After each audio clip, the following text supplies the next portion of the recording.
What's up, everyone? We partner with Red Hat to promote Season 3 of Command Line Heroes, and today we're bringing you episode number 2 to our feed. It's titled Learning the Basics. This is an original podcast from Red Hat, and it's hosted by Saron Yitbarek. Learn more and subscribe to this awesome show at redhat.com/Command Line Heroes, or check the show notes for a link. Here we go. 1965 was a year of massive change in America.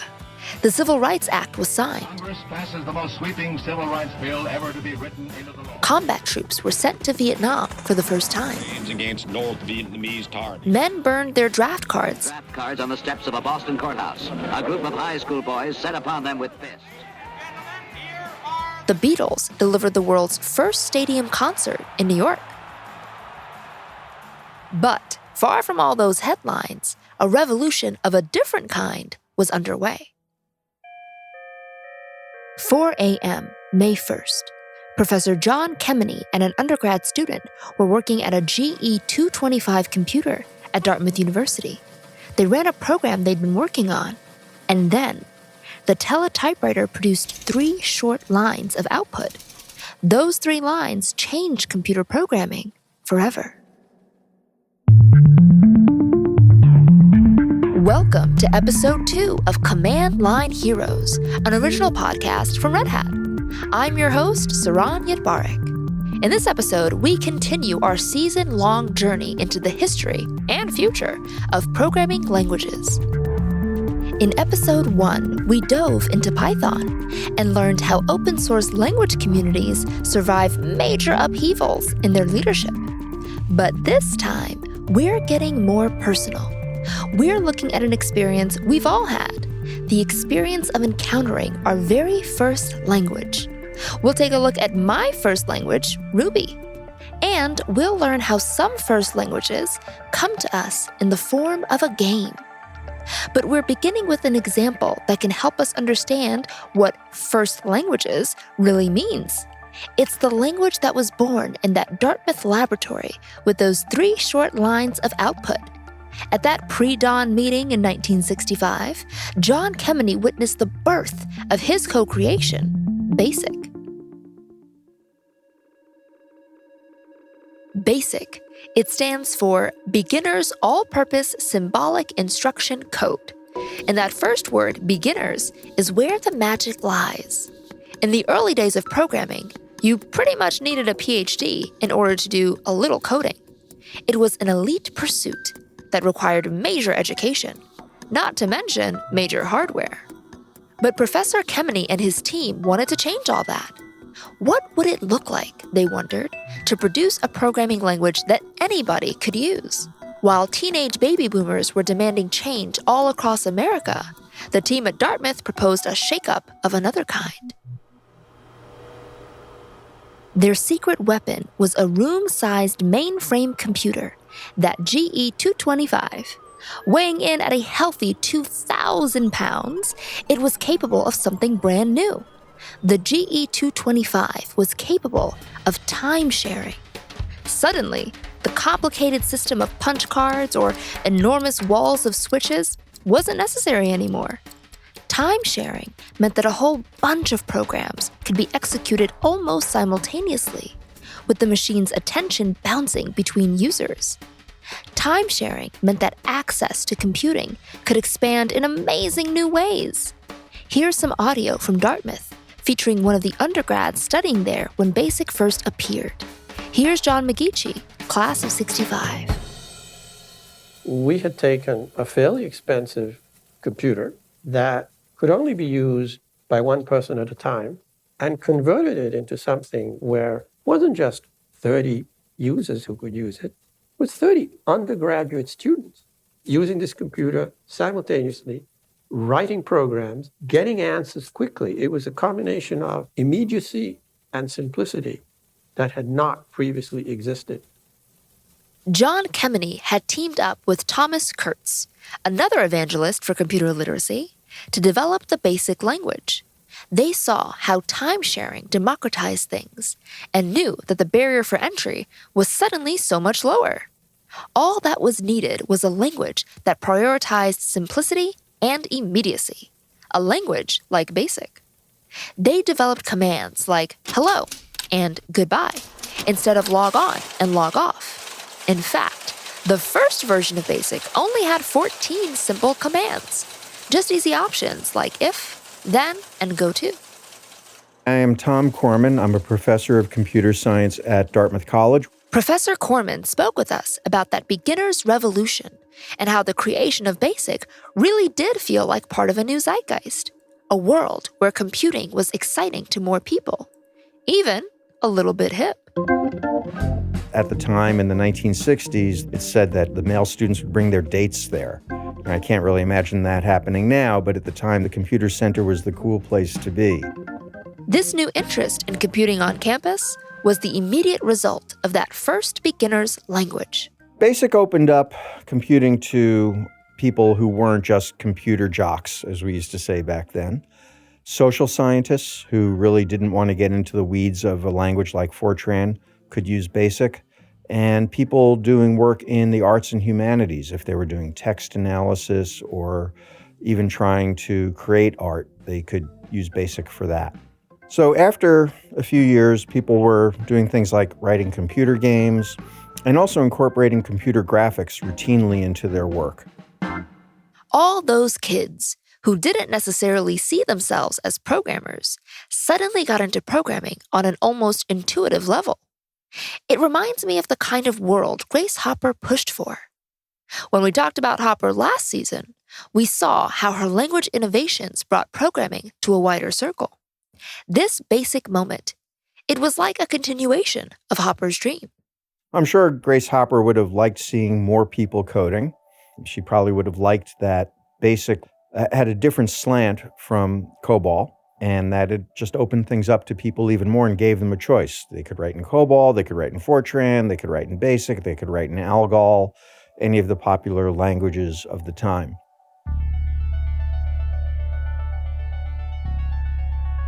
Tom Cormen is a professor in Dartmouth's computer science department. So, a new generation of computer programmers was ushered in thanks to a couple of major changes: simultaneous work, made possible by time-sharing, and a new simple language, BASIC. Those two factors combined to create a game-changing spark. Soon, it wasn't just massive institutions that could get into programming. It was mavericks like Bill Gates and Steve Wozniak. It was also everyday programmers just exploring on their personal computers. To be able to interact with a language, to get immediate feedback when something was wrong, that made all the difference in the world because it sucked you in, it kept you going, and the interaction was meaningful because it was an interaction. This is Denise Dumas. She runs the Red Hat Enterprise Linux engineering team. BASIC democratized programming in a big way, right? Because it put it in the hands of students, in the hands of people, in a way that COBOL, Fortran, the other languages of the day, it just wasn't possible. It became really popular at a time when CRTs became popular. And so instead of typing something in and getting it printed on a piece of paper, it displayed on a screen in front of you. We laugh at command lines sometimes now, right? Everything is graphics, but the command line was what there was. And it was such an improvement over what had been. That was huge. Just to type something in and get a response. I think that BASIC lowered the bar. And I say this as someone who actually loves assembler because that's the kind of control freak I am. But I think BASIC made it much more approachable.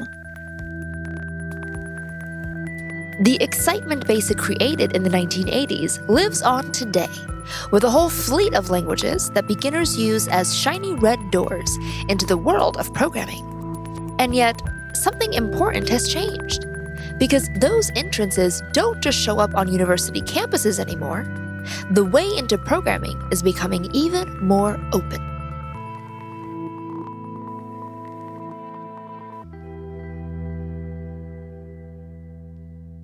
As amazing as BASIC was, Grace Hopper's dream wasn't going to stop there. Today, beginners have 100 ways to find their start. And for me, learning a first language meant attending an institution called the Flatiron School in New York City. I prepared for months for that program. I read every single programming resource and tutorial that I possibly could to make sure I got the most out of my bootcamp. I wanted to learn about how people today discover that first language. So I headed back to interview my old teacher. Avi Flombaum. Avi is one of the founders of the Flatiron School. So it was a treat for me to dig into Avi's thoughts about first languages and how our approaches to first languages have changed since the old days of BASIC. So when you are teaching someone how to code, where do you begin? Because I remember when I first learned my first programming language thinking, this is so weird. I was an English major. I really liked math when I was in school. I liked organic chemistry. There are a lot of things that I was really into, a lot of different subjects, but there was nothing I could connect coding to. There was nothing that was a good analogy. It just felt like its own little world. So as a teacher, where do you start? I think that anything that is familiar to you in life was once foreign, and experiencing it and wading in its waters and actually spending time with it is what makes you comfortable with it. And it's just a question of reps and really just time that you put into it. I think what makes programming difficult and what makes it feel so foreign is that it is a tremendously particular syntax for expressing something. There's zero ambiguity. There's no margin of error. It either works or it doesn't. And when we communicate to each other, we generally don't have that kind of requirement where everything has to be exactly correct. One comma is off, one parenthesis missing, and just it's all broken. I always say that computers are stupid and we have to just be perfect in order to get them to understand what we mean. I like that. I like this idea of the machine being the stupid one and me being the smart one. I approve of this. This is great. Yeah. For me, that first language, the one I cut my teeth on, was Ruby. From experience, I can tell you it's a pretty sweet first language. When you read the code, it feels like you're reading English. It's got tons of great libraries. And here's a bit of trivia. The creator of Ruby, Yukihiro Matsumoto, he got into programming by learning BASIC. These days, a lot of newbies might be tackling Python or JavaScript instead. And I wanted to know whether Avi thought any one language was a better front door than all the others. I'm wondering, are there preferred starter languages? If someone's coming into this with no tech background, no coding experience, no CS degree, they're kind of starting from absolutely nothing, from square one, square zero even. Are there preferred languages that are good starting points that have changed over time? Well, first, I'll say that everyone comes into it with no background. No one is born a programmer. So whether you formally learned it in a CS program or, in your community center or read books and taught yourself, everyone started as a beginner. And then in terms of, the preferred beginner language, I think it's really whatever kind of speaks to you first. Like, my advice to beginners is always just pick a language and learn it.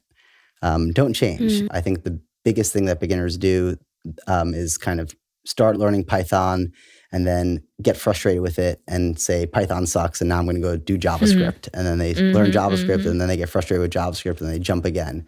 I personally, as you know, think that Ruby is a great beginner language. I think that its syntax is just, really beautiful. Its value, explicitly, is to make you, the programmer, happy. I don't know any other language that was invented to make a programmer happy. I know a lot of languages are invented to make machines happy, but I think Ruby is really natural. We can agree on that one. But again, there's no wrong answer here. A first language, after all, is just that, a first. We've all got a whole lifetime of language learning ahead of us. And besides, choosing one language over another isn't going to stop you from becoming the awesome programmer you were destined to be.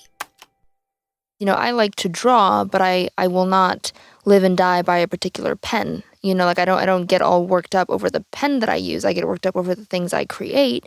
And so from your experience, where does that come from? Where does that need to defend and convince everyone that you are right about a programming language? Where does that come from? I guess I don't know. The first thing that came into my head, because I loved your metaphor of the pen versus the output.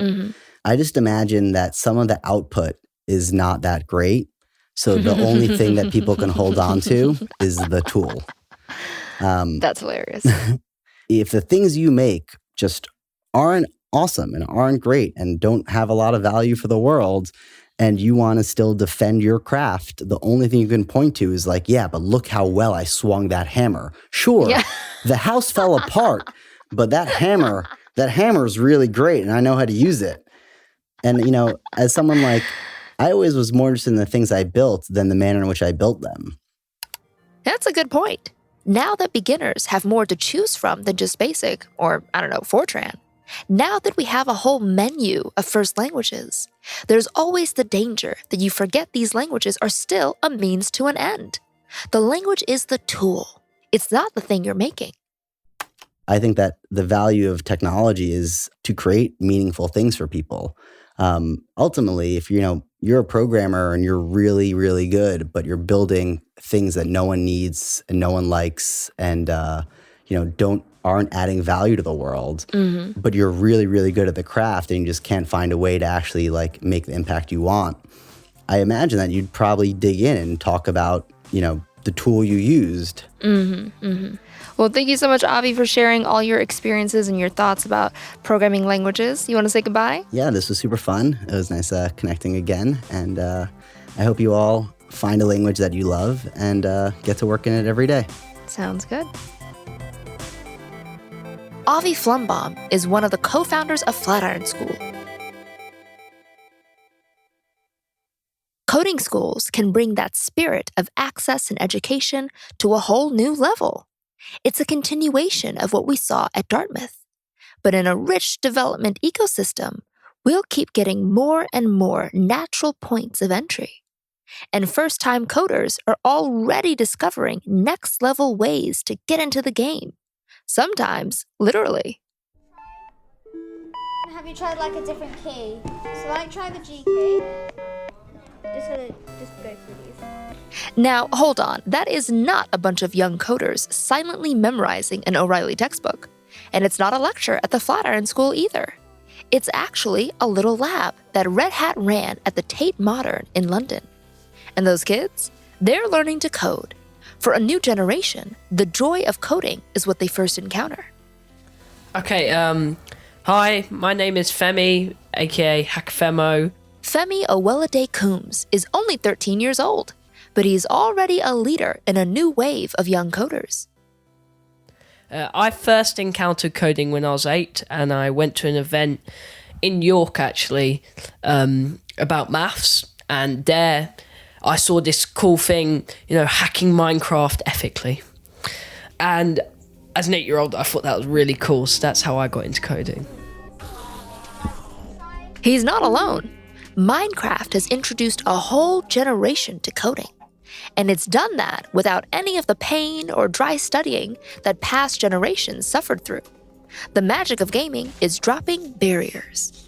Minecraft is Java-based, and it's been credited with breathing new life into that language, spawning a whole crowd of fresh-faced Java fans. But it doesn't have to be Java. For Femi, Python was the language he discovered in Minecraft.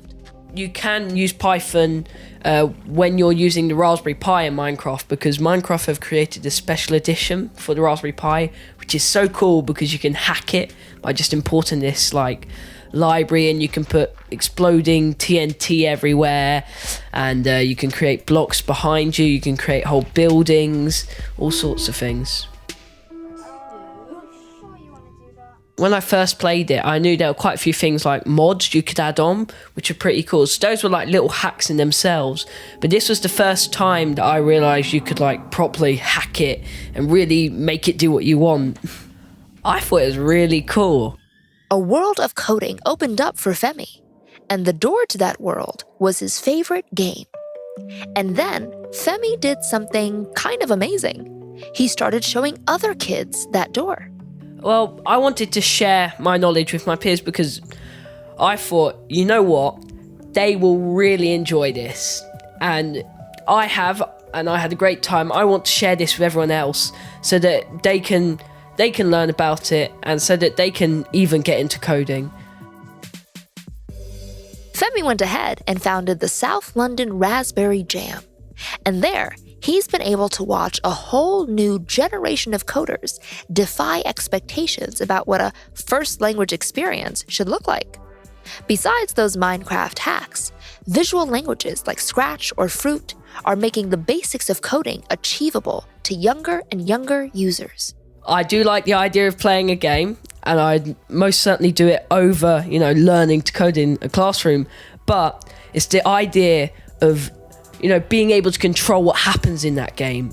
And code is behind that, and code gives you that really cool ability to make the game do what you want. Femi's mom told us how happy she was to discover that gaming didn't have to be a passive pursuit. What I love about his story is that it starts with gaming, sure, but it doesn't end there. He built an amazing community of young coders, and Femi's own coding life is taking off. It's not just Minecraft anymore. He works in HTML, JavaScript, and CSS, building websites and doing web design. He's even building his own games using Unity. Everyone really should have a right to learn how to code because it is the future. So, is Minecraft really a giant programming university? Are the coders of tomorrow going to absorb new languages through games and simply messing around? Will languages be learned just through osmosis? Hi, my name's Robyn Bergeron. Robyn's the community architect for Ansible over at Red Hat. And she also happens to have a couple kids who've stumbled into programming themselves. So there was a moment at dinner one night. I was actually cooking. Everyone was impressed. My daughter came into the kitchen area and she said, "Mommy, I filed a bug in Minecraft." I work in software. I get to see lots and lots and lots of bug reports. And I was just really curious about what that meant in that universe, right? Is that like I talked to someone on Twitter and said it's broken or what? And I asked her to show me. So she opened up her computer and she had created a Jira account in Mojang's system. We should note, Robyn's daughter was 11 when she did this.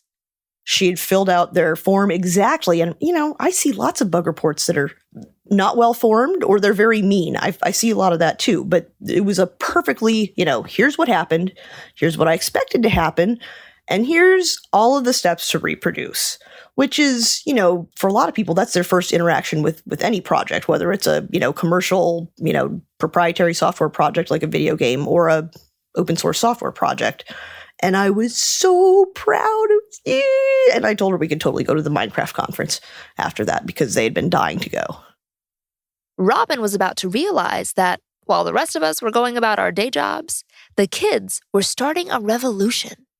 Here's what happened at that conference. We went to the keynotes and I said, we'll go at the last second. We'll be fine. We'll totally be like in the second row. Oh, no. We were like 10 of those gigantic big screens back in the room. But it was nonstop cool stuff for kids. And they had a moment on one of the days where they brought out all of the developers. And when the engineers came out, literally every kid in this audience was like standing on their chair screaming. Like if you've ever seen a Here's the Beatles, like the Beatles Come to America video, it was like that. I mean, it was like, I can't believe we're like near them and they're amazing. And, during the sessions, people were trying to get their autographs. And it was, I'm sitting there with my kids being like, I work on operating systems that connect the internet so that you guys can actually game together. What are we doing wrong? But, kids just being like, I'm going to be a JavaScript person when I grow up. Yes. And, just watching the level of enthusiasm at that event was fascinating, but it's a video game. There was a time back in the 70s when everyone's first language was BASIC. And then maybe it was C. More recently, people have been starting with Java or Python. But visual languages and games are ushering in a coding future that we're only beginning to imagine. Even though it may seem trivial to someone who's been programming for years, it's, like that first moment of, I'm playing and I don't even realize that I'm actually learning something that could turn into a lifelong skill. Robyn Bergeron is the community architect of Ansible at Red Hat. BASIC invited college students into the world of programming, and games like Minecraft invite elementary school students into that world today. But, in a way, the creative impulse behind all of this hasn't changed. Those college kids exploring BASIC, yeah, they were often using it to build their own games. Lots of fantasy football, apparently. Our creative spirit is what drives us toward programming languages in the first place. That drive to tweak the world, make it better, or just more fun. Next time in episode 3, where do brand new programming languages come from anyway? We're learning how incredible challenges push developers to walk away from the languages of yesterday and build something totally new today. Command Line Heroes is an original podcast from Red Hat. If you want to dive deeper into the origins of BASIC or anything else you heard on this episode, head on over to redhat.com/command-line-heroes.